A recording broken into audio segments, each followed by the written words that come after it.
Aí nós começaremos. Caríssimos, saudações acadêmicas.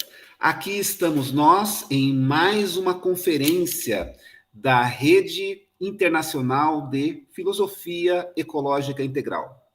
É um grande privilégio nos depararmos com mais uma oportunidade para aqui, na Rede Internacional de Filosofia Ecológica Integral, falarmos a respeito de temas afetos ao nosso interesse comum de investigarmos a chamada ecologia integral a partir da filosofia e também em suas interseções com outras áreas do conhecimento.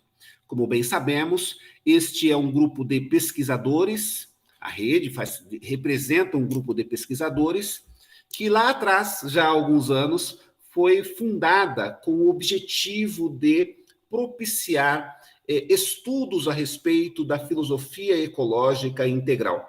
Destaco aqui a minha saudação ao professor doutor Josenir Detoni, que por problemas de saúde não poderá estar conosco nesta manhã.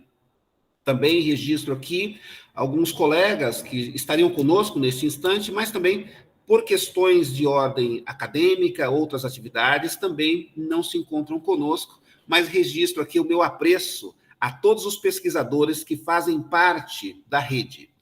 Eu tenho, neste instante, a grata satisfação de apresentar o nosso conferencista de hoje, que gentilmente atendeu o nosso convite e irá falar sobre um tema muito precioso a todos nós.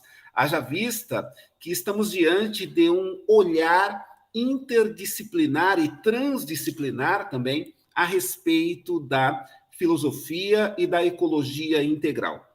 Eu apresento neste instante o professor doutorando Pedro Pablo Achonda Moya, que é do Chile. É nosso colega aqui da América Latina, pesquisador, é licenciado em teologia pela FAGE, aqui no Brasil, licenciado em filosofia e magíster em teologia moral e prática pelo Centre Sèvres da França, doutorando em território, espaço e sociedade pela Universidade de Chile. É muito gratificante receber o professor Pedro Pablo, que hoje irá compartilhar conosco alguns segmentos da sua pesquisa do doutorado e também da sua trajetória acadêmica de leitura e prática. Eu destaco de antemão o título da conferência. Nós hoje iremos ouvir o professor Pedro Pablo proferir a sua conferência, cujo título é Ecologia em los bosques de alerces, uma aproximação interdisciplinar. Professor Pedro Pablo, com a palavra, e estamos aqui ansiosos para ouvi-lo, principalmente em decorrência do tema apresentado, ecoteologia, e também em decorrência da sua brilhante trajetória acadêmica. Professor, a palavra é sua, estamos aqui para ouvi-los, repito, ansiosos. Bom, muito obrigado, professor Ivan, Humberto, a rede. Eu estou muito contente de partilhar com vocês. Vou tentar falar português, mas vamos ver como, se não enrolo muito o negócio aqui.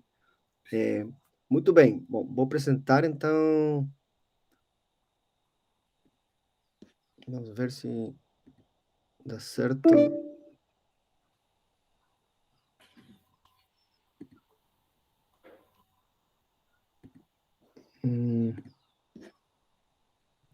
Deixa eu ver.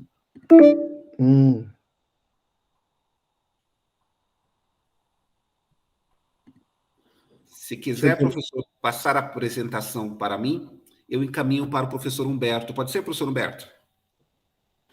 Vamos fazer, porque fala que não tenho permissão para a gravação, um negócio assim. Então vou fazer rapidinho, vou mandar para vocês.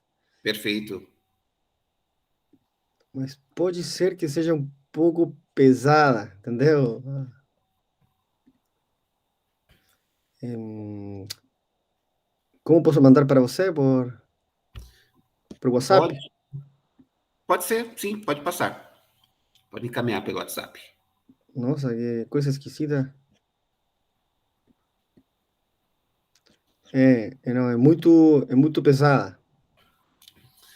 Ah, Profesor hum, Pablo, Pedro, Hum. aquí abajo está a presentar ahora. Es como un rectángulo con una flecha Sí, indicando para ver. sí, dice toda tu pantalla, una ventana, una pestaña, pero pongo acá, A tela entera. sí, toda la tela. ¿Y no te funcionó? No, dice, es posible que Google Chrome no tenga permiso para grabar la pantalla en tu ordenador. Preferencias del sistema. Mm, te voy a colocar mi correo aquí entonces, en el chat. Nunca me ha pasado, es muy extraño.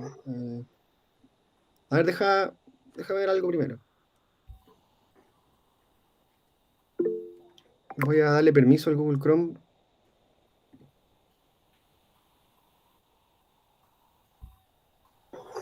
Caiu. sim. Vamos aguardar o retorno. Vamos. Sin problema.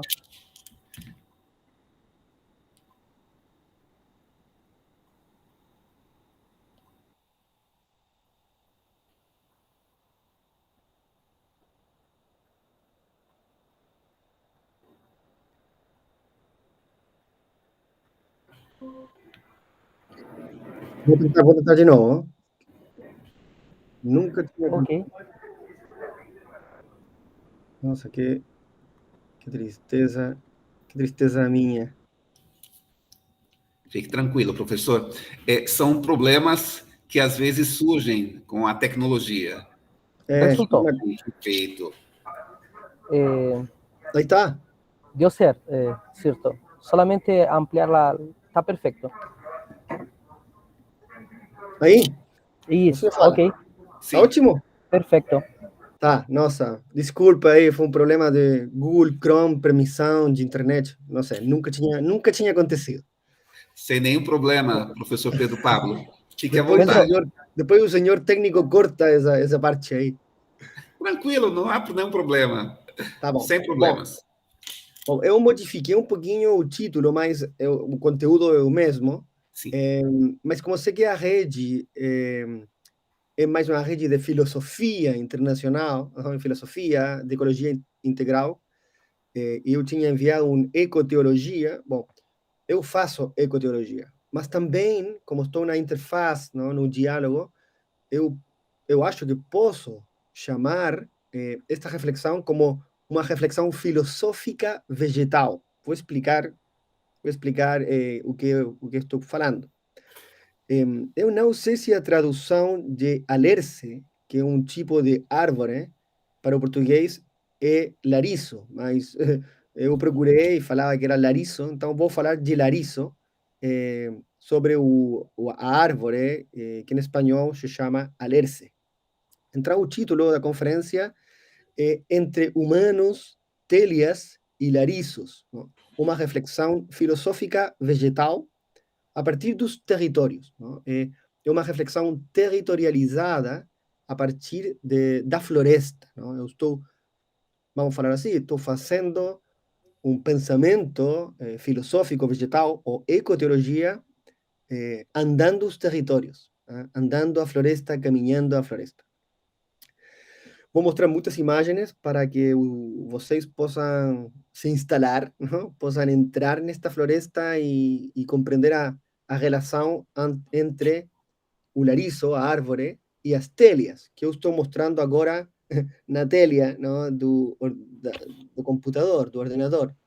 Porque a árvore, a madeira do larizo, se utilizou para a construção, não? Para a construção de vivendas, igrejas, casas, edificações. É uma madeira muito boa, muito gostosa, muito especial. Tá? Muito especial, e vou falar por quê. Então, vou começar com três breves epígrafes. O primeiro é da filósofa Vinciane Desprez, que ela fala o que eu peço para os passarinhos é que eles nos abram a imaginação para outras maneiras de pensar, para outras rotinas, outros afetos, não? Outros afetos. Por quê? Para entrar noutras histórias. Então, eu estou fazendo uma coisa parecida com a Floresta de Larizo, não? Eu quero contar outras histórias, outros afetos, ou romper outras rotinas. Bruno Latour, não? Filósofo muito conhecido francês, ele se faz essa pergunta no ano 2016: como podemos esperar um debate político importante, substancial, se não há um território para mapear, tá? Não tem um cosmos para compartilhar, nem um solo para habitar. O interessante aqui é como as ciências humanas, não? E um pouco a filosofia, um pouco a teologia, mas sobretudo a antropologia, sociologia, tem feito o que se fala, ou chama um giro territorial, não? Um giro territorial. É, é como se agora, só agora, a gente está olhando, conseguimos mirar a Terra, não? Só agora, não? A Terra como um sujeito de pesquisa, como um sujeito de pensamento, como um sujeito, um interlocutor.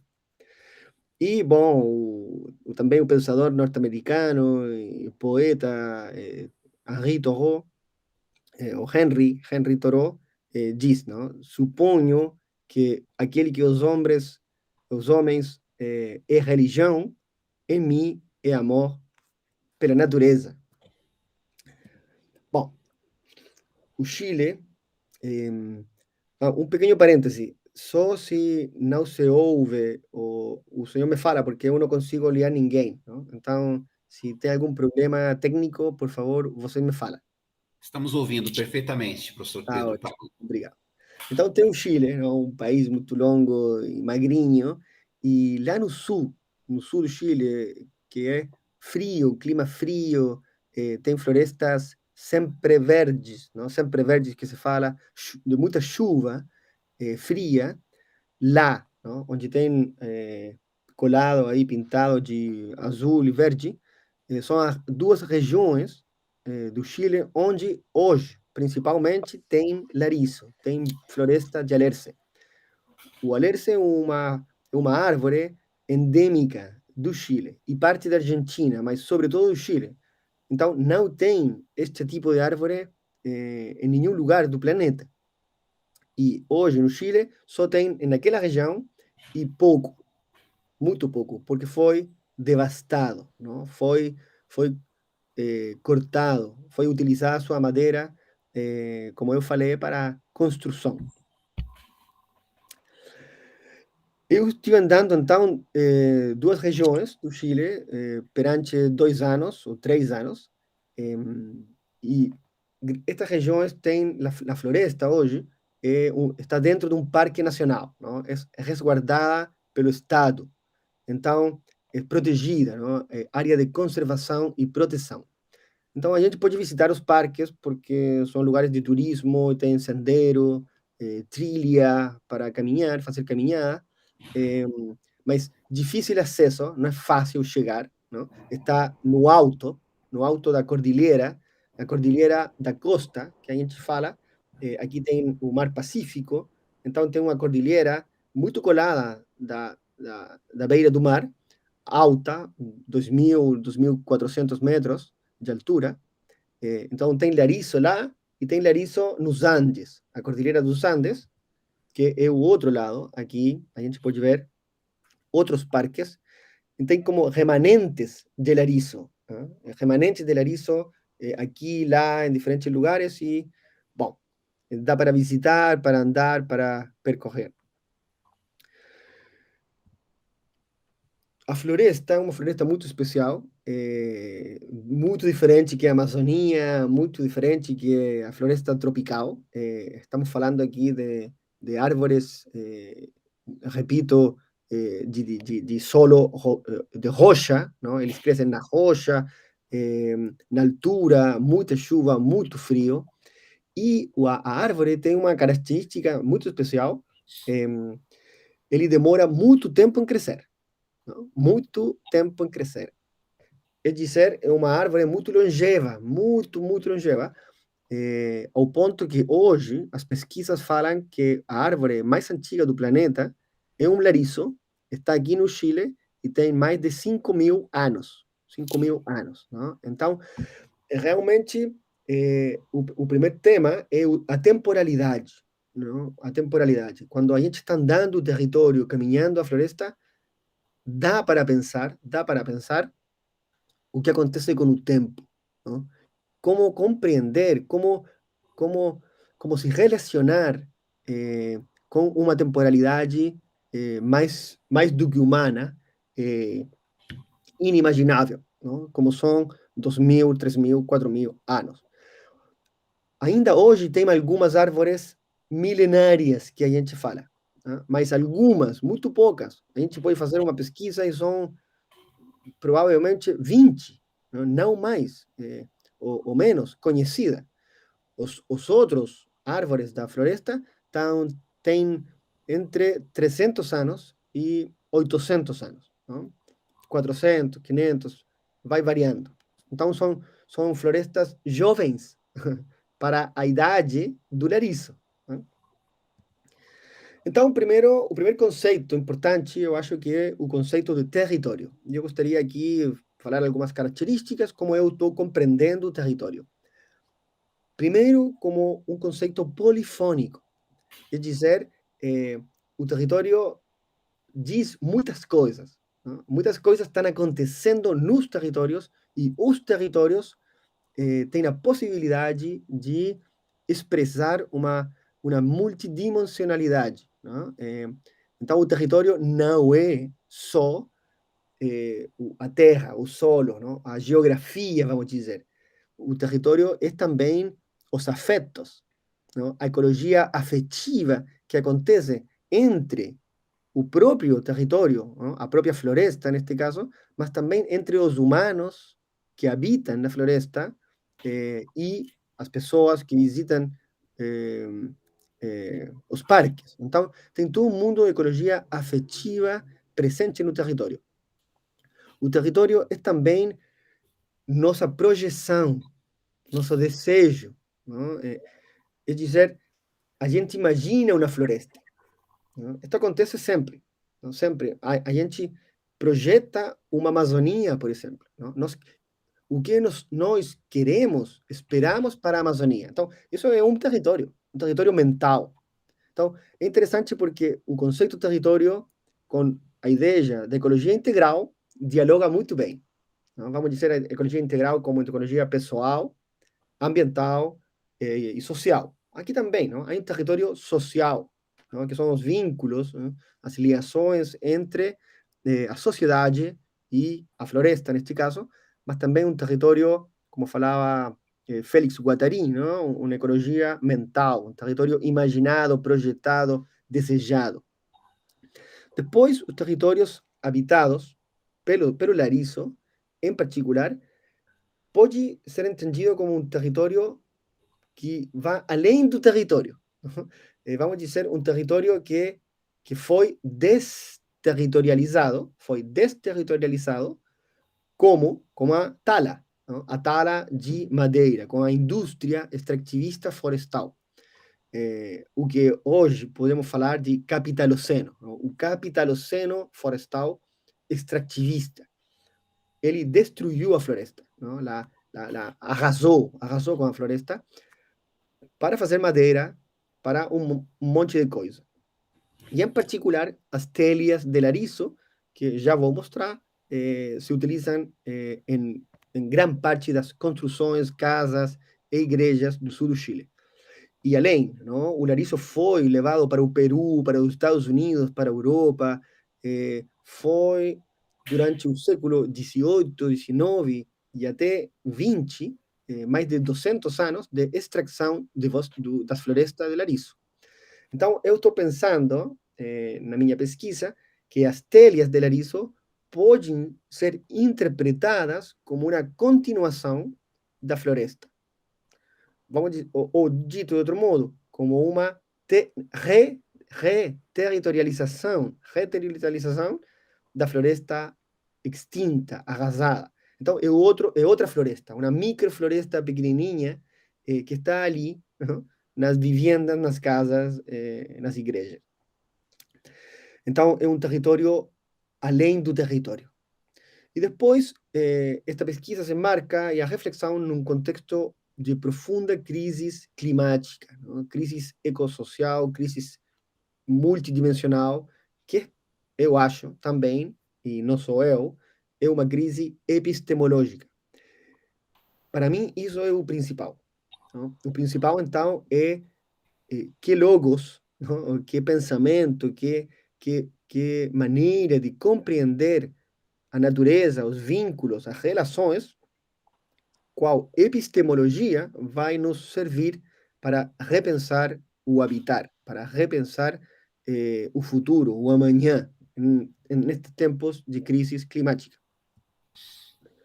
Um pouco da floresta para conhecer, não? Muito tupido, grandes árvores que também têm sofrido incêndio, não? Fogo. Então, o Larizo tem a particularidade que depois do fogo ele permanece de pé, não? Então tem muitos pés de Larizo queimado ainda lá, não? Então eu entro na floresta pesquisando a floresta viva, vamos falar assim, a floresta viva, verde, a floresta morta, os pés de Larizo que estão lá ainda, não? Coabitando no território, e a floresta e o Larizo manufacturado, não? Intervenido a partir de um ofício que é a telia, não? A telia de Larizo como uma floresta manufacturada, construída. Pois é, são grandes árvores, não só longeva, não? Velhos, árvores. Esta floresta tem 400 anos, não? Cada árvore, mas também muito alto. As dimensões são dimensões impressionantes. Então, habitar a floresta, não? Estar dentro da floresta, é uma experiência afetiva, não? De ecologia afetiva muito particular. Realmente, eu falo e continuo aqui a pesquisa de outras pessoas, entre eles de Timmy Ingold, não? Um antropólogo inglês, quando ele fala do temple, o temple, não? Eu não sei se em português existe a palavra, o temple como um caráter, de fato é interessante porque temper, é um conceito que permite jogar com temperamento, temperatura. Então, tem um temperamento da floresta de Larizo.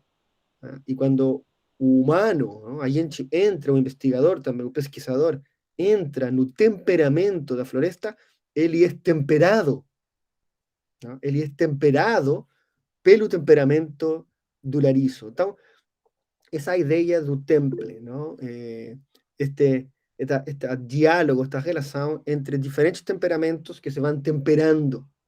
Então, a floresta recebe o humano e o humano recebe a floresta, ambos na relação, não? Na relação, no vínculo, não? Se temperando. Então eu gostaria, e o que eu estou fazendo e quero apresentar para vocês, é passar um pouco do pensar como uma árvore, não? Se fala muito hoje, não? E tem textos aí de o pensamento da floresta, como pensar, como pensam as árvores, pensar como uma árvore. Tem aí um livro muito interessante de Eduardo Kohn, que se chama assim, não? Como pensam as árvores, ou como pensa a floresta. Então eu gostaria de passar do pensar só, não? Como uma categoria intelectual, a o sentir pensar, ou também o coabitar, não? Vamos dizer que não só posso compreender aquilo que acontece na floresta a partir do exercício intelectual, não? A partir da inteleção. Eu não quero inteligir a floresta. Eu quero que a floresta me fale o que ela faz, não só o que ela é, porque seria continuar em um pensamento logocêntrico, não? O que é, o ser. Eu estou tentando sair do ser da floresta para entrar o que ela faz com a gente, né? O que ela faz com a gente. Então, é passar do pensamento vegetal, né? A partir de uma reflexão decolonial, vamos dizer, de uma aproximação também de uma filosofia intercultural, etc., sair da hegemonia do logos ao mundo do pathos, não? E aí tem todo um espectro filosófico muito interessante. De fato, eu estou trabalhando, estou fazendo, estou construindo uma geopatética, não? Um geopatos, uma geopatética da floresta de Larizo. O que o Larizo afeta no humano e o que o humano afeta na floresta. Então, ecologias afetivas, não? A dimensão do padecer, do sentir, o afetado, o afetivo e o afetado do Larizo. Bom, depois a gente vai partilhar um pouquinho mais, se aprofundar, mas o que me interessa é, mais que o logos, é o pathos. E tem trabalhos exploratórios muito interessantes no mundo das plantas. Hoje tem muita pesquisa vinculada à arte, à dimensão sensorial, ao que se chama também o embodiment, não? Embodiment é dizer o corpo presente, o que o corpo humano faz com o corpo da floresta e o corpo do Larizo faz com os corpos que aí habitam. Então, a minha epistemologia, onde eu estou pensando, é o post-humanismo, né? É uma filosofia post-humanista, ou como também se chama, um novo materialismo, não? Um materialismo vivente, não? Vivente. Aí eu coloco alguns autores, Deleuze e Guattari, Donna Haraway, Tim Ingold, Karen Barad, Jane Bennett, também Viveiros de Castro, antropólogos brasileiros, que têm também pesquisado os vínculos além do humano, não? A relação entre o humano e aquilo que vamos chamar mais do que humano, ou não humano. Então, eu entro no entramado relacional no território, nesta emaranhada relação entre telhas, larizos e humanos. E como eu faço? Particularmente através de uma etnografia, não? Estou fazendo um trabalho etnográfico da floresta, o autoetnográfico, não? Então, a pessoa do pesquisador está dentro da floresta, está tocando as telhas, não? Aqui eu tenho muitos pequenos troços de larizo, tá vendo? Pequenas telhas antigas, então eu sinto, não? Sinto o território que está passando por aqui, não? O que tem passado, a partir de um ofício, de mãos humanas, a temporalidade, não? Este troço de larizo aqui, pequenininho, que eu achei numa floresta por aí, pode ter uma história extraordinária, que não consigo nem imaginar, mais de 600 anos, 500 anos, mas depois o passo do tempo, o larizo continua vivo, não? Continua morto-vivo ali, não? No solo, na terra. A madeira pode permanecer intacta muito tempo.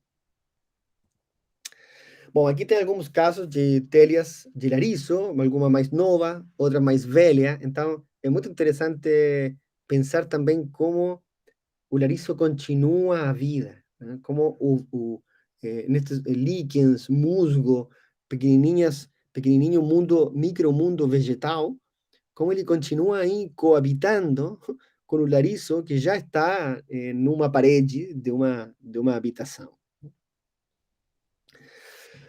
Esta fotografia é só para vos mostrar as dimensões do larizo. Este é um larizo, ele está morto, lamentavelmente ele foi cortado, e não só cortado, sino também perforado, e a gente hoje pode entrar dentro, não? Dentro do coração do larizo, porque o larizo, quando vai crescendo, ele vai, por dentro, ele vai se ahuecando, não? Eu não sei como falar, vai fazendo um vazio, um espaço. Então, efetivamente, se vai podrindo, eu acho que para permitir suas dimensões, que são gigantes. Então, bom, este larizo foi perforado e aí a gente pode entrar e estar aí no coração da árvore.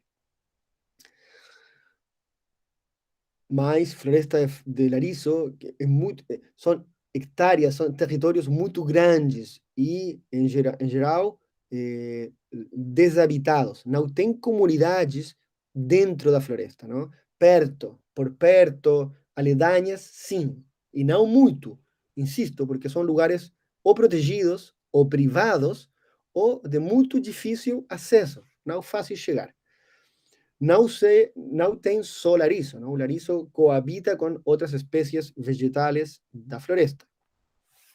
Então, uma pergunta que é inerente à pesquisa e que tem muita força e que tem a ver com ecologia integral é o tema da esperança.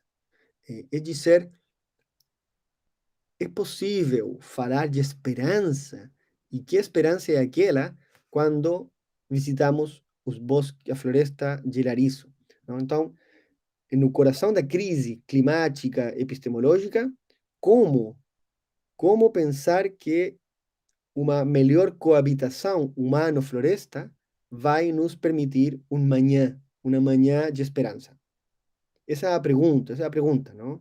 Uma esperança que é ética, que é política, que é ecológica, e que permitiria outros mundos possíveis, não? Esta expressão muito interessante del pluriverso, não? Que tem trabalhado muitos pesquisadores, entre eles Marisol de la Cadena e Arturo Escobar, em Colômbia.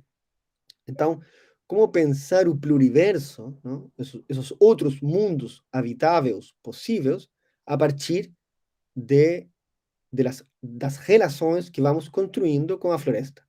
Essa é a pergunta, não? E eu quero, então, contar uma nova história, não? Narrar, relatar uma nova história de um outro território afetivo afetado entre humanos e floresta de larizo a partir do patos, não? Aquilo que passa pelo corpo. Acho que é interessante, então, também profundizar na partícula, não? Geo. Eu falei no começo desta fala, como a Terra, não? Agora, com o giro territorial, a Terra, o território, ele é convidado à reflexão. É como se agora, só agora, a gente está olhando o território que antes não conseguia olhar, não? Esse território multidimensional, que tem muitas capas, muitos níveis, mental, social, ambiental, ecológico, cultural, reflexivo, filosófico, etc. Não? Um território hoje mediado pela tecnologia ainda. Não? Território que eu pesquisei com fotografia, vídeo, áudio, drone. Não? Então, tem uma quantidade de artefatos, não? Tecnológicos que agora me permitem conhecer de outra maneira a floresta. Não melhor, que sem tecnologia, nem pior, de outra maneira. Também na etnografia, então, da floresta, eu tenho falado com pessoas, habitantes da floresta, fazendo entrevistas, e mais que entrevistas, é uma coisa muito bonita, que é caminhar a floresta junto, não? Então, eu tenho com ela, a senhora Nancy, muito amiga agora, uma pessoa que eu admiro muito. Ela é uma defensora da floresta, não? Uma defensora. Seu pai foi um defensor da floresta, agora são seus filhos também, e é uma pequena família, muito pequenininha, mas que eles estão totalmente comprometidos com a floresta. Eles são floresta. E a floresta, então, provavelmente, não? Nesta epistemologia, a floresta também os sentem a eles como família. Bom, com a senhora Nancy, a gente caminha, partilha, conversa, fala, qual é seu patos, o patos da senhora, que ela tem apreendido na floresta. O que a floresta tem feito com ela, não? Tem feito com ela no sua vida, no seu corpo, no seu olhar. um pouquinho mais, não, destas florestas interessantes. As raízes, não? Então, é interessante porque o território fala de diferentes maneiras. Então, não é só as árvores, porque as árvores também são raízes, não? Tem uma floresta que a gente não consegue olhar, não consegue enxergar, que é a floresta de embaixo da terra, embaixo do solo. O mundo das raízes que se entrelaçam e vão também falando entre elas. Então, como pensar como na raiz? Como sentir pensar como a raiz? O que as raízes vão nos falando do, do, do habitar da floresta de Larizo, né? Um pouquinho mais destas florestas templadas, chuvosas, frias. E agora, então, já quase indo para o final, um pouquinho das igrejas, não? Eu falo aqui igrejas de Larizo, Solaricio, refúgio de encanto, não? A gente canta, não? Canta na igreja, as comunidades que aí participam e têm experiência de fé, mas também que encantos acontecem numa construção que, em definitiva, é uma transformação da floresta. Então, aqui tem uma igreja clássica na ilha de Chiloé. Não? Chiloé é um archipiélago e tem uma ilha grande. Lá tem muitas igrejas que hoje são patrimônio também. Patrimônio. Então, se vocês conseguem, e se eu estou conseguindo explicar bem a reflexão, tem uma relação, então, com o Larizo a partir da floresta, né? A partir do pesquisador, dos habitantes, dos guarda-parques, o pessoal que trabalha pela conservação da floresta. Mas também tem outro mundo que tem relação com o Larizo, que é o mundo da arquitetura, que é o mundo do ofício das pessoas que fazem a telha, que fazem a telha de Larizo, que se chamam alercero, tejuelero, ¿no? Porque en español telia es teja, então tejuelero teria que falar uma coisa assim como telha, não sei, telhador, não sei como falar, mas é o pessoal que fazem a telha. Hoje é proibido, né? Hoje não, nenhuma pessoa pode tocar o Larizo. O Larizo está protegido depois do ano 1976. 76, a tala de Larizo foi parada, não? Então, só o pessoal pode trabalhar o Larizo morto, morto tumbado, que ficou, porque ficou muito, porque as empresas forestais, quando,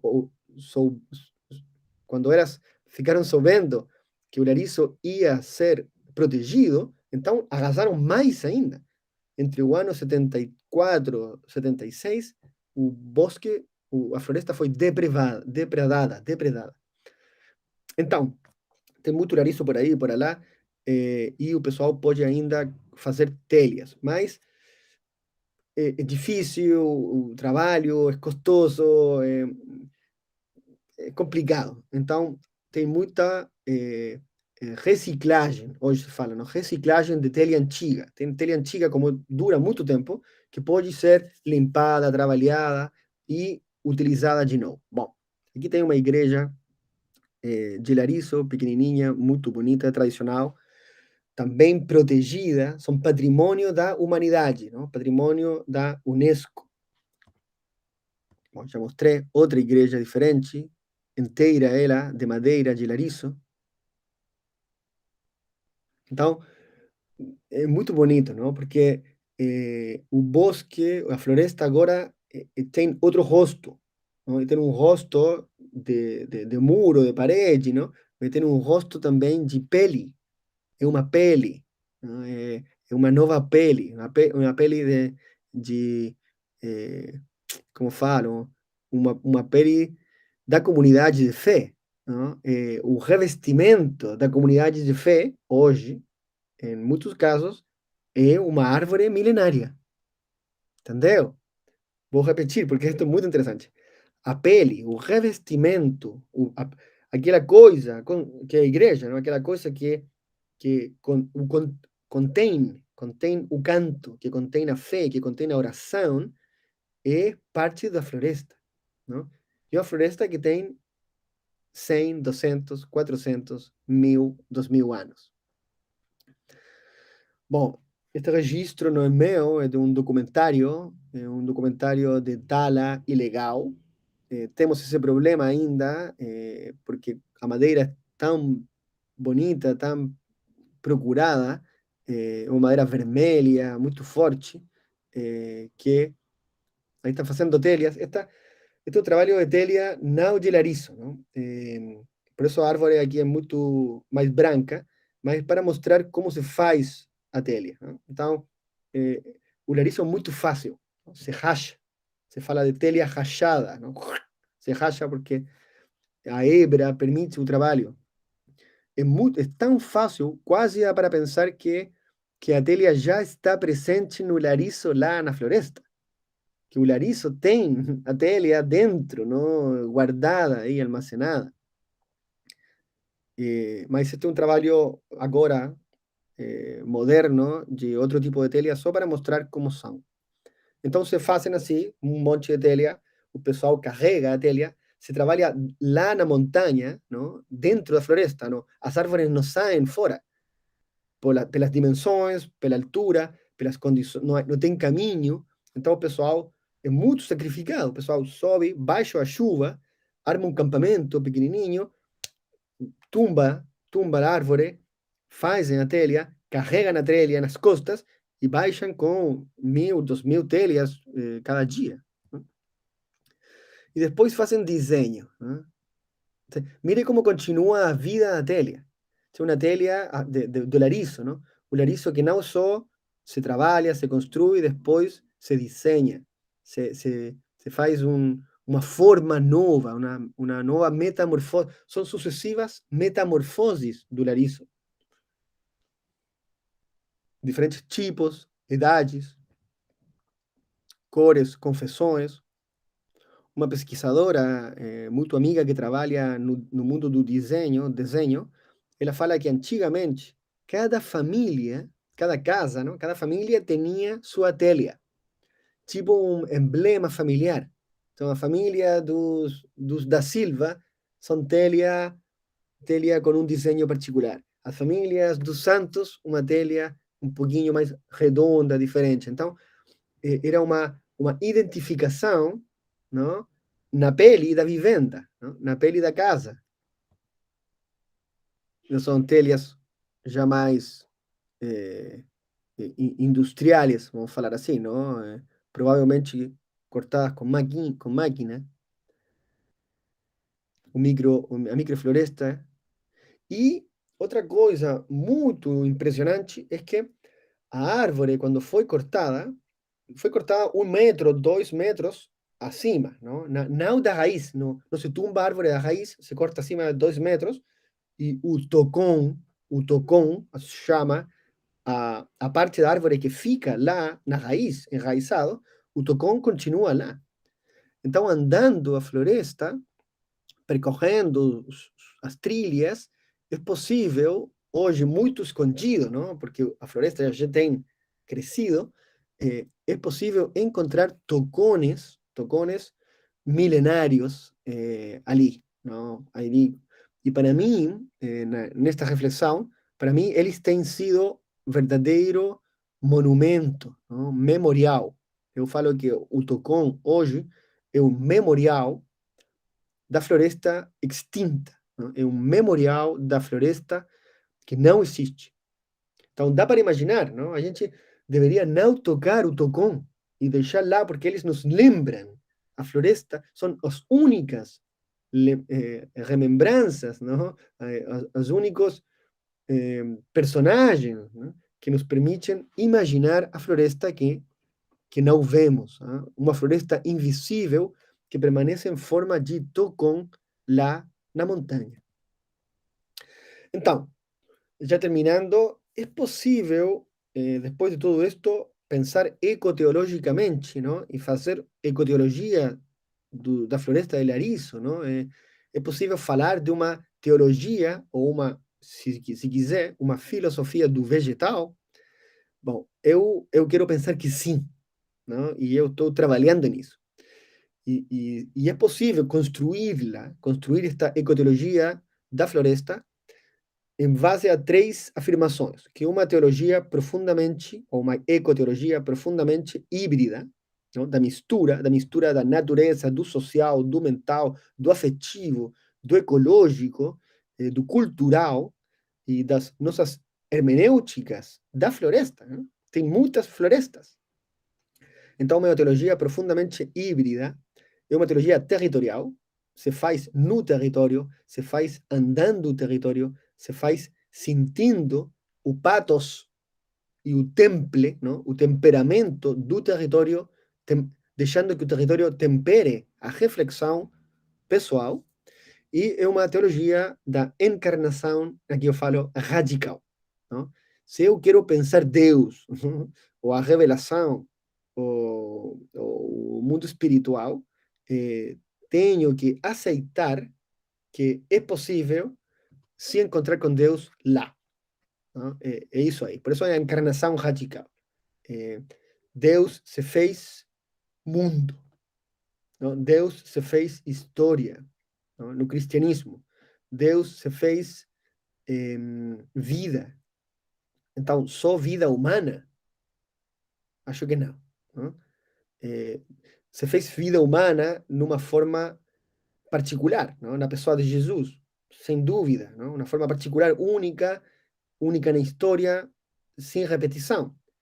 Mas Deus também entra na história, não? Se faz materialidade. Então, bom, Leonardo Boff tem esta tese, não? Esta ideia, que não é dele, mas de falar de panenteísmo, não? Panenteísmo, é dizer, não todo é Deus, isso é o panteísmo, não todo é Deus, mas Deus se manifesta de alguma forma em todo.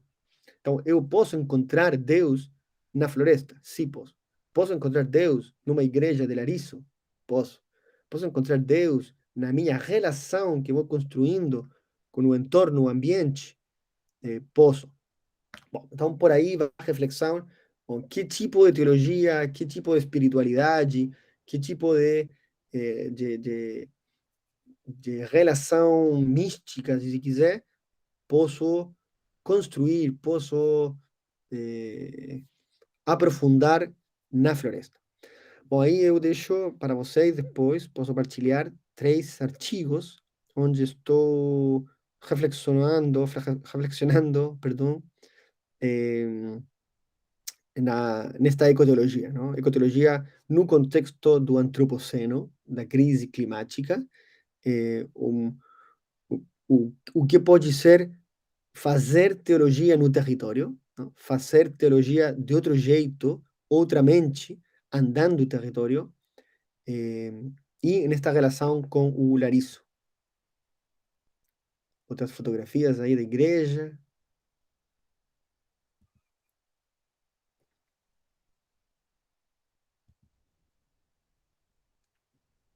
Então, as cores, as formas. Acho que é muito interessante pensar na materialidade, mas também nas temporalidades, não? Aquela coisa que eu falava do tempo do Larizo.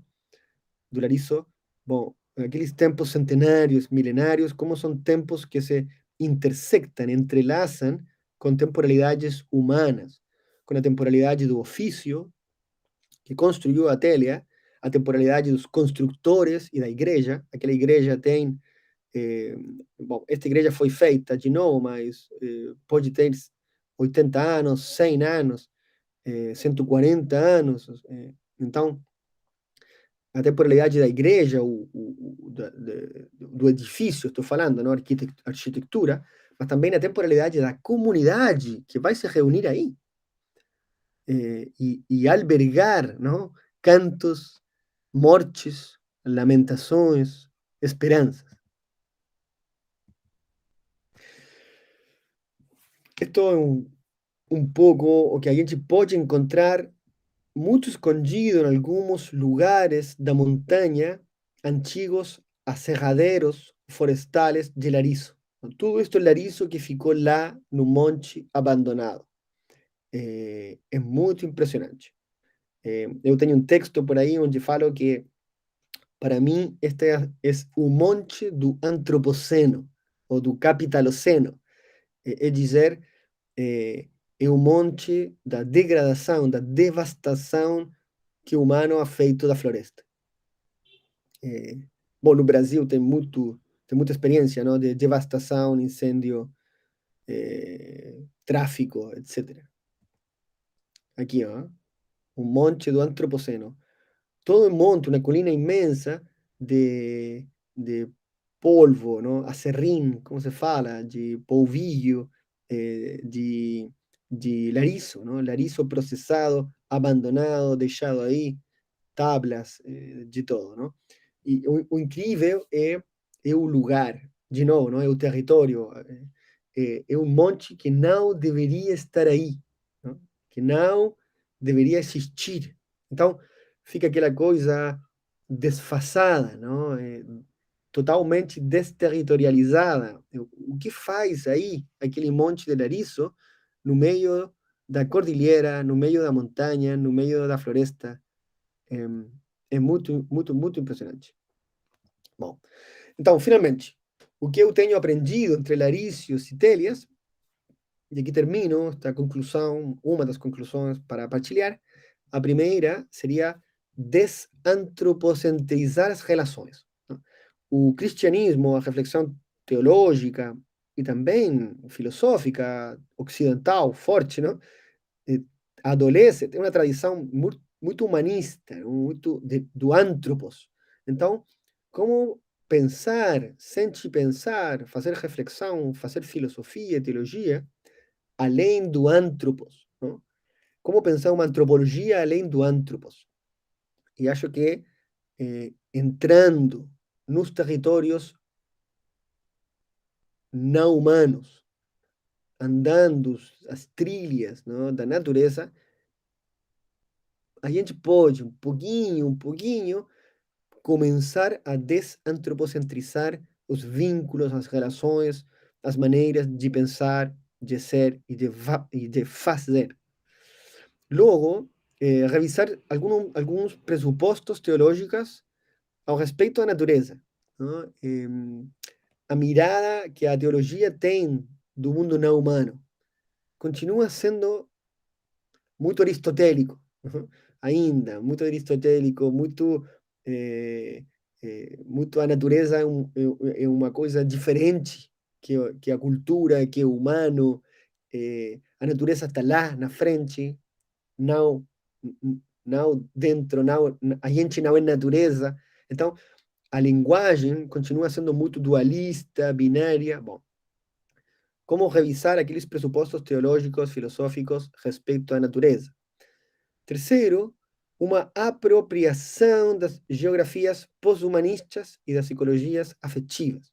Vamos dizer, o que o post-humanismo, não? Esta crítica, e aqui sigo muito a Rossi Braidotti, que o post-humanismo, finalmente, é uma crítica ao antropos e ao humanismo também, não? Ao antropos, com grande A, como cumbre, não? Como o mais importante, não? Da vida, o antropos, não sei, como manter uma distância crítica a respeito da filosofia, o pensamento do antropos, mas também do homem com grande H, não?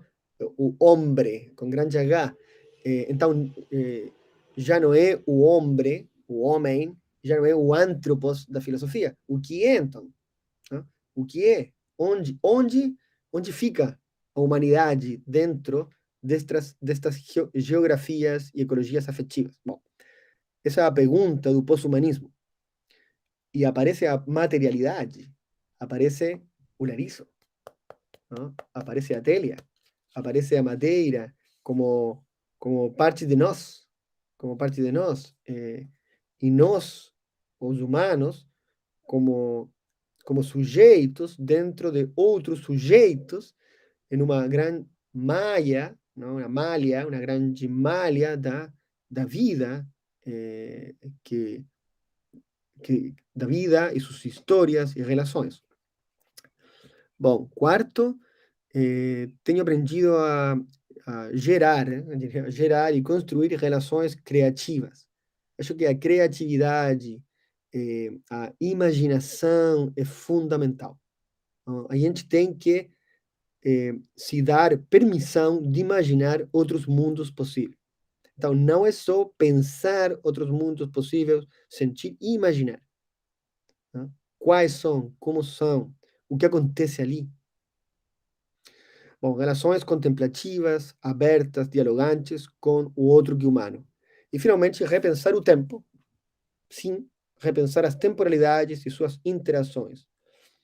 É muito, chama muito a atenção que, falando com os trabalhadores da floresta daqueles anos, que ainda tem e eu tenho entrevistado, não aparece com força uma consciência do tempo. Vamos dizer, a pergunta por o Senhor, quando cortava árvores, se fazia a pergunta por a antiguidade daquela árvore, a idade da árvore, quando você estava cortando ela? Não, não era um tema importante. O tema importante era outro, não era trabalhar, trabalhar para levar a alimentação à família, era um meio de trabalho, mas o tema do tempo estava ausente. Não? O tempo da floresta em relação aos tempos humanos. Então, e ainda, falta muita reflexão temporal, pero de uma temporalidade que está territorializada. São temporalidades no espaço. Já não é o tempo agustiniano, não é o tempo agustiniano, é o tempo da Terra. É um tempo, é pensar o tempo, a temporalidade, em um contexto onde o tempo está ferido, que é o antropoceno, não? Ou a crise climática interdimensional, multidimensional. A crise climática é uma crise temporal, é uma crise do tempo. Já não tem tempo. Então, bom, muito bem. Vou deixar de compartilhar. Muito obrigado. Foi aí mais ou menos a reflexão a gente está aí transitando. Muito obrigado. Professor Pedro Pablo, parabéns pela brilhante exposição.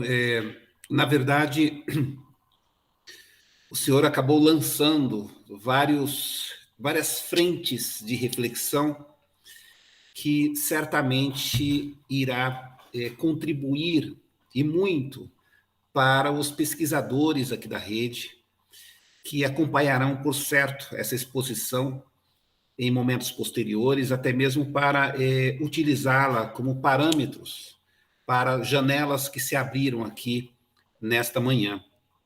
Eu registro, antes de mais nada, a presença do professor Geraldo Jardim. Muito bom reencontrado por aqui, professor Geraldo. E também destaco o professor Pedro Pablo, que muito me chamou a atenção de todo esse acervo cultural que o senhor apresentou no que diz respeito ao Larício e às telhas, e o impacto desse acervo cultural no cotidiano, nas cotidianidades, não observada somente pelo humano, mas também, o senhor destacou na sua exposição, um olhar a partir do sentir da floresta. Isso foi algo muito marcante e também me chamou a atenção a sua proposta epistemológica, porque até então nós estamos mais acostumados, mais adaptados, e a filosofia faz muito com isso, né? Faz muito disso conosco, que é a construção de uma epistemologia a ser a se considerar apenas o pensamento, o logos. E, de repente, o senhor coloca uma proposta de uma epistemologia de aproximação com o patos, além do humano, em resgate do sentir dos larícios e das telhas, e também do sentir até mesmo do que não deve ser, né? O senhor apresentou os tocons, e aí a gente começa também, a partir desses troncos, né, os tocons das árvores, uma floresta também de memórias, né? Memórias de devastação, memórias do tempo mal utilizado, apenas o tempo na experiência do antropós, do homem, desconsiderando o tempo da floresta. Eu estou encantado, o senhor falou em encanto, cantos e encantos, eu estou encantado com a sua exposição. E nesse sentido também me chama a atenção, e abri uma outra janela, que eu fiz alguns apontamentos, no sentido, preciso investigar isso de maneira mais profunda, porque me tocou bastante, sobretudo quando nós pensamos, a partir da sua exposição, uma percepção que eu tenho, a natureza, os bosques que o senhor fez questão de ir para sentir, né? Porque impossível se lançar ao patos, ou a experiência do patos, sem ir e sentir, né? Um etnocentrismo, uma experiência, melhor dizendo, bastante em busca do diálogo com a floresta, com os laríceos e também o diálogo com as telhas. E a natureza, portanto, enquanto o outro, né, não o outro a ser dominado, que faz parte da experiência temporal de outrora e ainda de hoje, né, quando se considera que a única importância é o homem, o anthropos. E então aqui nós encontramos essa experiência da natureza enquanto o outro a ser sentido, e mais, né, nessa perspectiva da ecoteologia, o além de mim, o outro, portanto, a ser reverenciado. Talvez seja esta a percepção que eu tive. O outro, os bosques, os laríceos e as telhas a serem reverenciados, a serem respeitados, mas quase que um respeito sacramental, né? Um respeito sacral, portanto. O sagrado também está no bosque.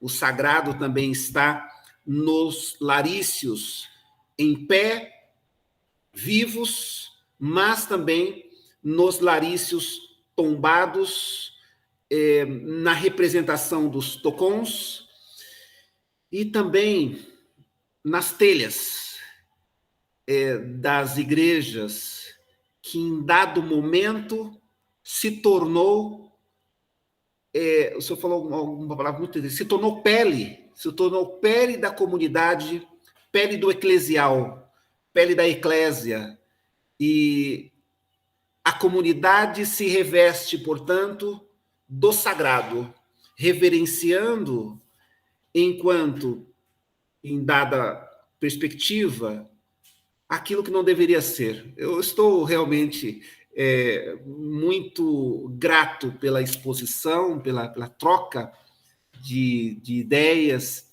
e eu abro aqui para o Humberto, caso eu queira fazer algum apontamento, alguma pergunta, também para o professor Geraldo Jardim, que nos acompanha. Mas adianto, eu estou aqui realmente embevecido com a exposição, janelas foram abertas, e a gente tem um olhar também de pesquisadores, janelas vão abrindo, a gente vai buscando diálogo com um autor, buscando diálogo com outro, e de repente a gente percebe, não, peraí, esse ponto, ou aquele outro que foi apresentado pelo professor Pablo, pelo senhor professor, é único, não está na literatura, mas decorre da experiência no bosque. Eu realmente estou aqui com um sentimento de muita alegria na sua exposição. Professor Humberto, professor Geraldo, fiquem à vontade, que eu estou aqui com 1000 pensamentos na cabeça. Maravilha. Pedro, eu também agradeço muito a exposição.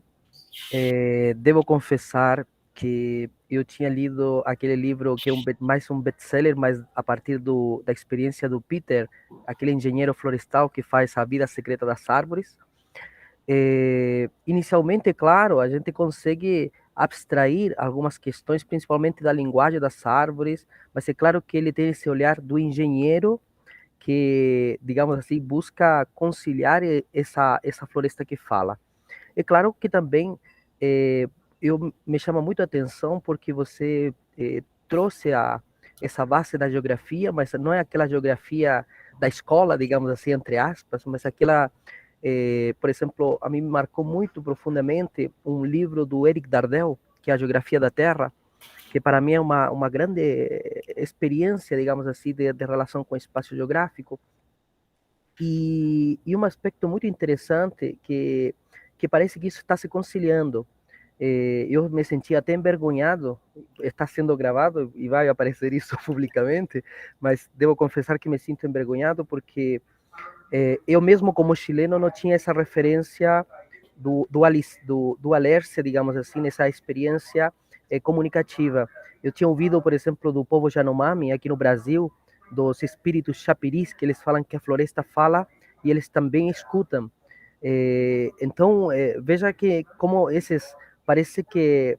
E aí, uma coisa que me chamou muita atenção da tua fala é que muitas vezes, principalmente no Brasil, esse acompanhamento, principalmente desses grupos de direitos da natureza que eu tenho acompanhado e que falam de cosmosensação, digamos assim, que a categoria cosmovisão, ela é limitada, ela é cosmosensação, já é uma palavra que está sendo usada na escrita da língua portuguesa, e você trouxe a ideia do sentir, pensar, então acho que está nessa tradução. E você, em nenhum momento da tua fala, eu senti uma certa militância. Digamos assim, eu achei muito respeitoso até, e eu ficava um pouco inquieto, porque muitas vezes a gente vê a destruição e já se coloca em um sapato, digamos assim, militante. E não que isso não seja válido também para escutar o sofrimento, porque ao mesmo tempo que essa igreja é bela, também traz a morte. E eu me sinto culpável nesse inferno céu, sabe? E você trouxe esses elementos, eu diria assim, muito respeituosos, também essa temporalidade daquele que podemos chamá-lo sem consciência, que não teve consciência da temporalidade, como você fez o exemplo do trabalhador, que ele não conseguiu ainda ampliar a sua consciência, digamos assim, de ser nessa grande rede da natureza em questão de relação com a árvore. Então, realmente, eu também fiquei, como professor Ivan, muito inquieto, muito, eu diria assim, ampliou a minha percepção que eu tinha, e esses elementos que você trouxe, para mim, trouxeram novas janelas para essa percepção. Eu fiquei muito admirado por essa referência, essa nova referência que aparece. E até queria te perguntar se existe algum povo nativo de caráter, digamos assim, indígena, que talvez a gente poderia dizer que eles já têm essa geografia mítica, digamos assim, mais telúrica, digamos assim, nesse sentido, com essa floresta.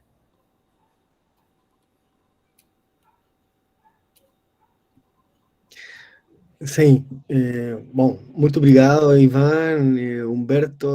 Eu também estou como vocês, muito emocionado, contente e partilhar um pouco esta reflexão aqui é um presente também para mim, não? Vos ouvir e aprender juntos, acho que enriquece também a pesquisa, muito. Sobre o último de Humberto, é interessante porque eu poderia falar que o povo Mapuche, Mapuche tem uma relação, mas bom, que eu saiba, na pesquisa, não com esta floresta, não com o alerce, o larício, mas sim com a araucária e provavelmente outras árvores, o canelo, não sei, mas com o larício, eu pesquisado, mas não, por exemplo, não há uma ritualidade ligada ao larício, não há, não? Então, mas o povo sabe que é uma árvore especial, sim? Eles falam que tem quatro avós, quatro avós, que são as árvores longevas, antigas, grandes, gigantes. Isso existe, não? E é muito interessante, isto é muito interessante porque a palavra mapuche, huilliche, para falar do larício é laguan, que os pesquisadores têm muitas vezes traduzido como abuelo, não? Avô, é decir, o pai do pai, não? Mas um filósofo amigo, também partilhando, me falou que não é abuelo, mas a tradução de Laguan é vida depois da vida. Então, imagina, para eles, a árvore era tão longeva. Então, o povo tinha consciência da temporalidade, porque era uma árvore que vivia depois da vida, imagina a vida humana, não? Uma árvore que, quando eu morrer, ele continua lá depois da vida, uma vida depois da vida.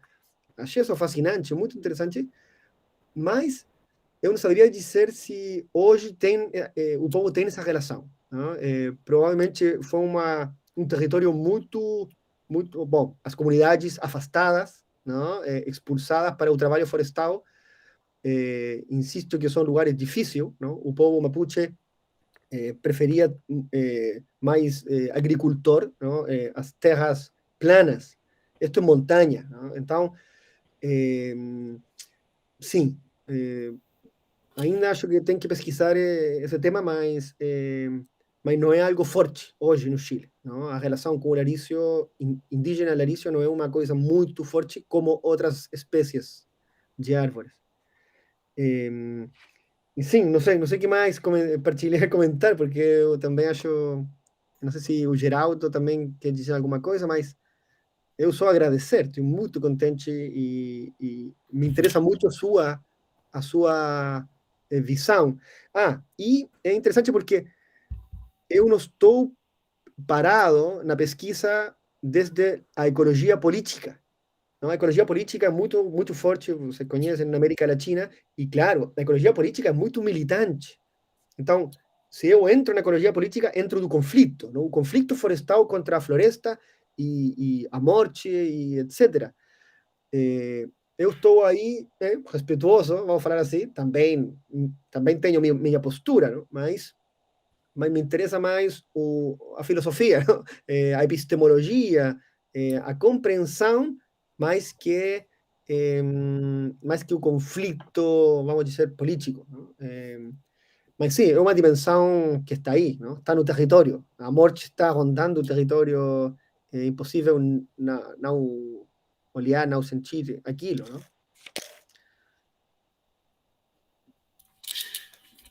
Excelente. Professor Geraldo, quer fazer algum apontamento? Fique à vontade. Não, eu quero me manifestar também que eu estou bastante contente por essa explanação do professor Pedro, mas lamento não ter escutado desde o início.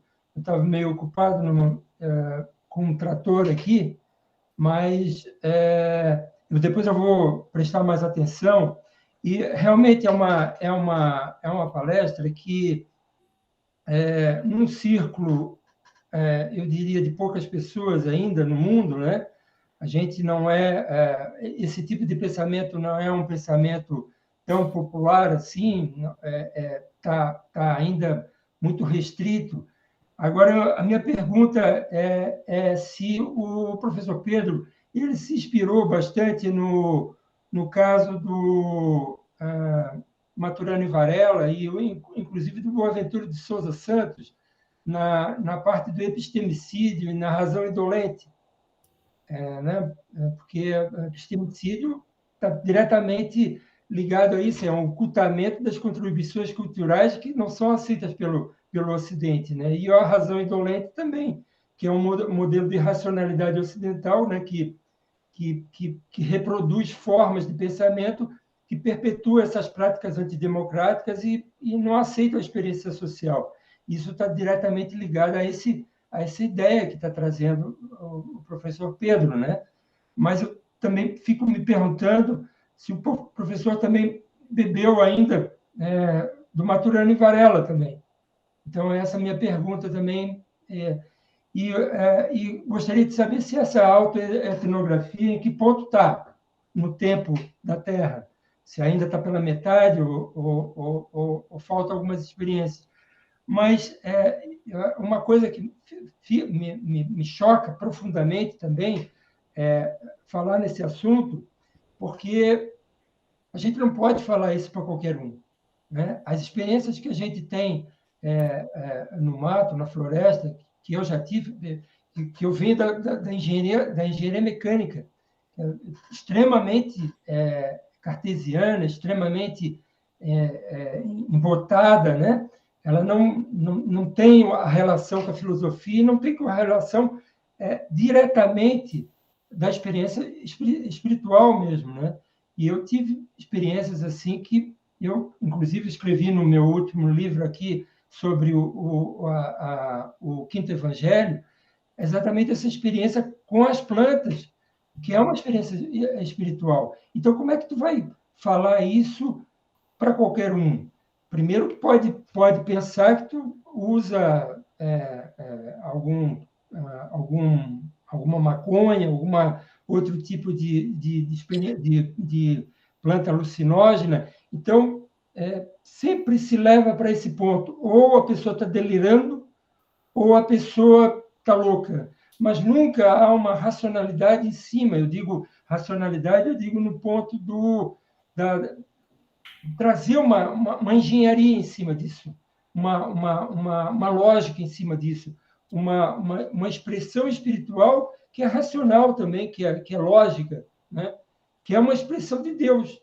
Então, nunca se leva para esse ponto. Então, a minha pergunta é a seguinte: como é que o professor Pedro se coloca nessa autoetnografia, diante dessa visão extremamente capitalista, extremamente de uma razão indolente, como o Boaventura de Souza Santos? Essa é a minha pergunta.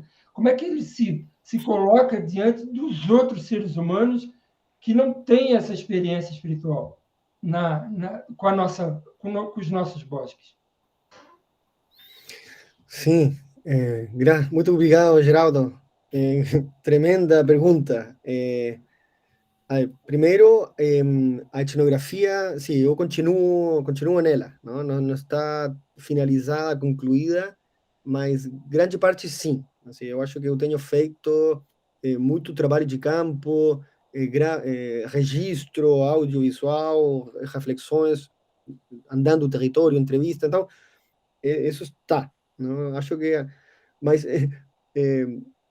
acontece que sou eu que tenho que cortar, não? Porque eu gostaria de voltar muitas vezes mais, não? E fica longe da minha casa, não? Eu moro no centro do país, tenho que ir de avião, ou são 10 horas, não? De carro, ou de ônibus, então é longe chegar, ficar, mas sim, é uma experiência que não se acaba, isso é o que quero falar, não porque eu diga, bom, eu vou parar aqui, eu poderia continuar, eu poderia continuar e provavelmente pensando outras coisas, mais ainda, né?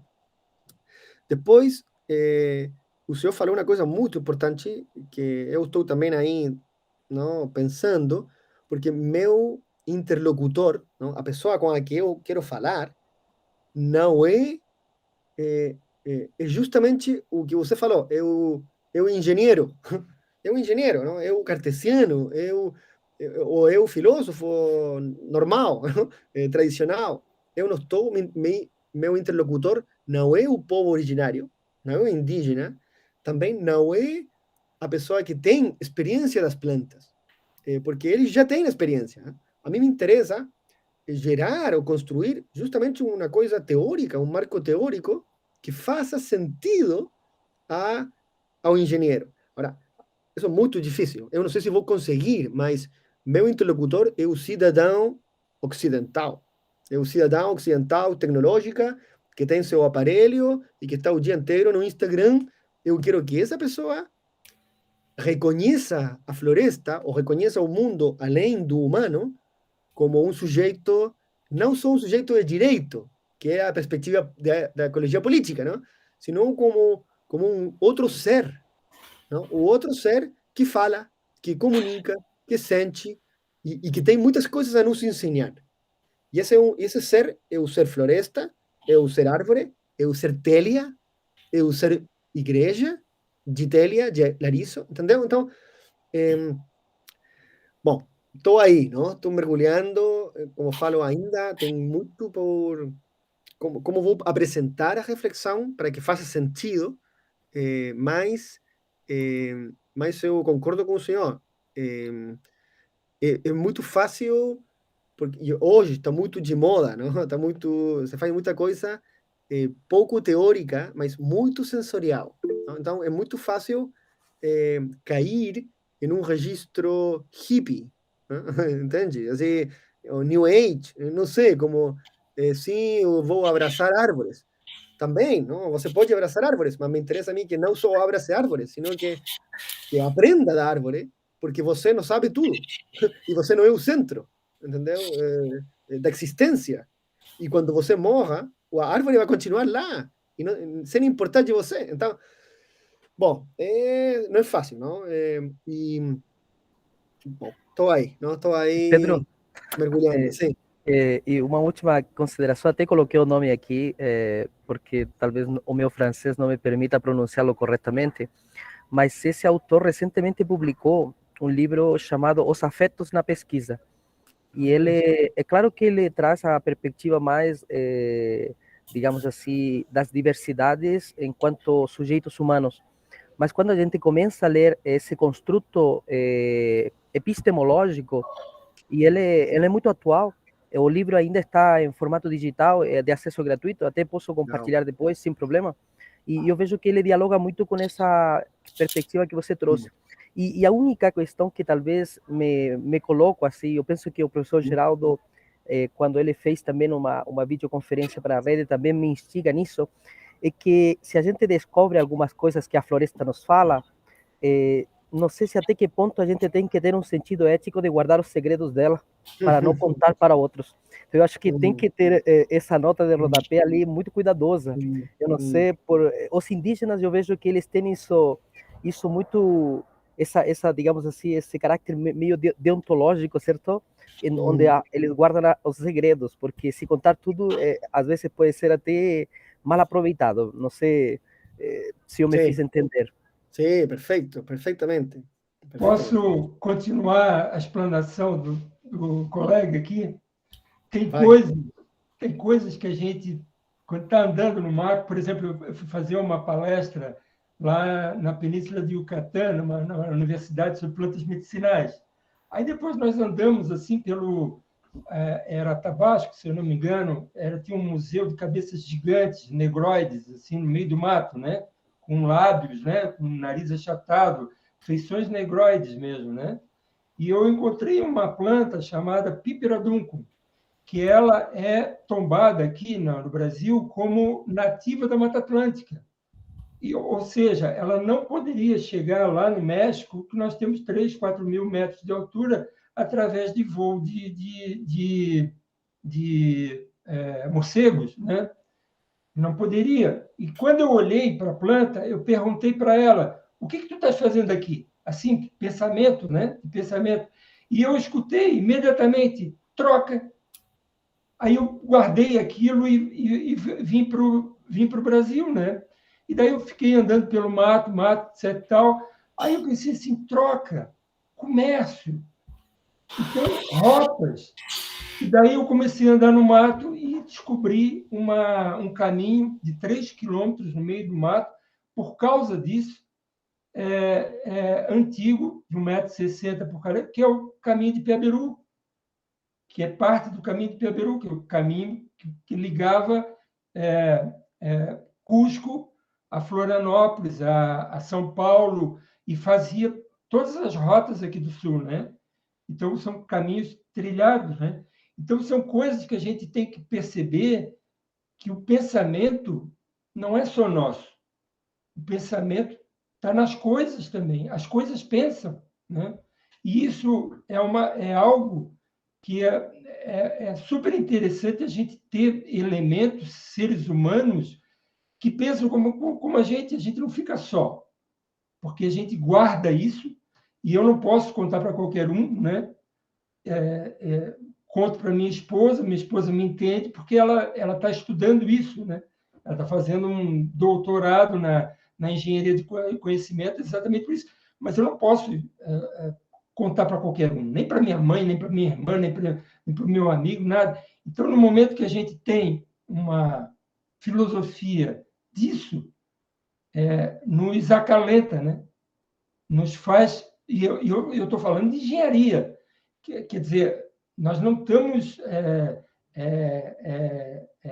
delirando, né? Nós não estamos fumando maconha, nós não estamos usando LSD, nós estamos usando a nossa capacidade de espírito, de mente, de corpo, para sentir essas coisas que estão diante dos nossos olhos, e que o capitalismo nos fez cegos por isso, né? Essa insensibilidade foi uma insensibilidade que veio na universidade, veio na escola, e veio com a família, e veio com a igreja, né? Então, é muito interessante isso. Sim, sim. Só para partilhar, muito obrigado, Geraldo, Humberto, está fascinante, muito interessante isto. Só partilhar que no começo eu falei que eu tinha a oportunidade de ficar sozinho, muito tempo sozinho na floresta, sobretudo pela pandemia, não? Como pesquisador eu tinha permissão, então não tinha turista, não tinha nada, então silêncio, mas naqueles momentos, tinha um momento assim, especial que eu estava sentado fazendo croquis, não? Desenho, estava desenhando as árvores também para outras metodologias, e eu me senti estrangeiro, mas foi muito estranho, porque eu me senti estrangeiro no planeta, entendeu? E sem maconha nem nada, não, mas foi, nossa, eu poderia agora estar em qualquer lugar do universo, e porque não tinha nenhum rastro humano, não tinha barulho, não tinha nada, e eu não tenho nada a ver com aqueles árvores, então realmente foi uma experiência de estrangeiria, não? Eu não sei se Derrida, e tem filósofos aí que têm pensado muito a estranheza, não? Então eu me senti estranho, não sou estrangeiro, estranho. O que eu faço aqui? Eu não pertenço, não sou daqui, não? Então, não, foi uma experiência muito, muito interessante, que dá para pensar o que você está falando, não?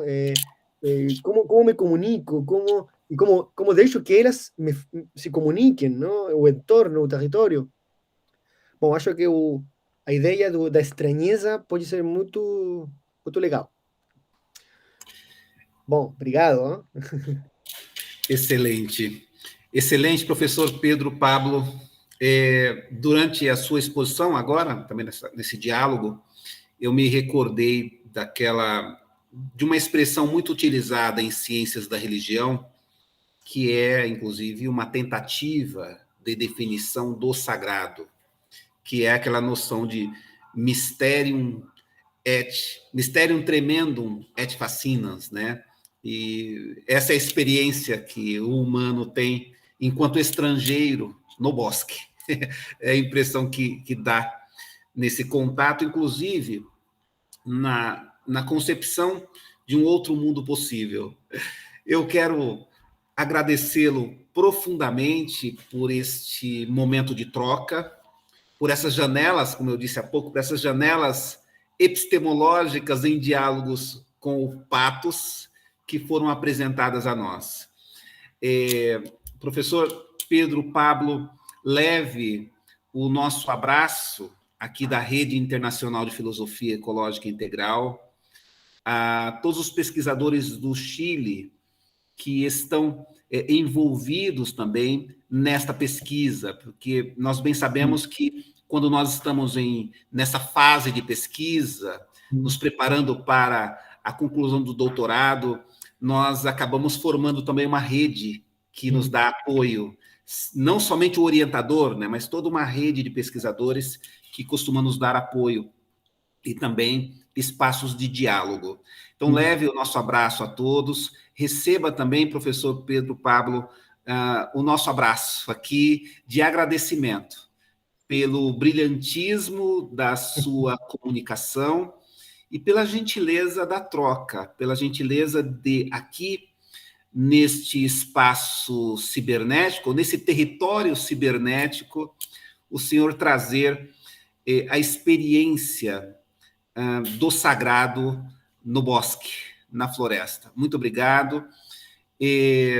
Eu abro nesse instante um espaço para suas considerações finais e, na sequência, com elas, iremos encerrar este nosso encontro. Professor Pedro, por gentileza, muito obrigado, professor Geraldo Jardim, professor Humberto, e a todos os pesquisadores da rede que irão nos assistir a posteriori, deixo também o meu abraço. Professor Pedro, pode encerrar este nosso encontro com as suas considerações finais. Professor Ivan, só de novo agradecer, muito obrigado mesmo. Eu espero continuar em vínculo com vocês, continuar esta conversação, esta partilha no futuro, realmente interessante, e nada, agradeço o espaço, a possibilidade de partilhar um trabalho que ainda está a caminho, não? Ainda está a caminho, eu não sei como vai terminar, e, bom, só isso, não? Agradecer, muito obrigado, e espero que a gente continue partilhando. Obrigado. E também nós vamos partilhar algumas coisas secretas também. Grande abraço, caríssimos. Até mais.